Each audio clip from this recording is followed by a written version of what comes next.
बातमी शिरूरची आहे। इथल्या पिंपरखेड परिसरामध्ये काल एक बिबट्या जेरबंद करण्यात वन विभागाला यश आलंय। 13 वर्षाच्या रोहन बोंबरेवर त्यांनी हल्ला केला होता।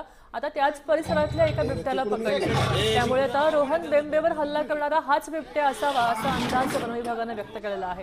जेरबंद झालेल्या या बिबट्याच्या स्लॅबची तातडीने तपासणी केली जाणार आहे आणि तपासणीनंतरच नरभक्षक बिबट्या असल्यास त्याला गोळ्या घातल्या जातील अशी ही शक्यता वर्तवली जाते।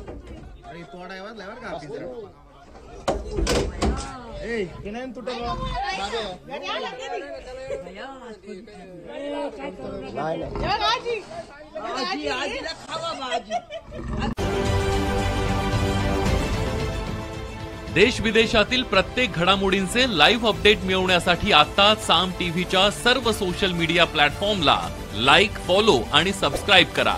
तसंच सर्व नोटिफिकेशनसाठी बेल आयकॉन प्रेस करायला विसरू नका।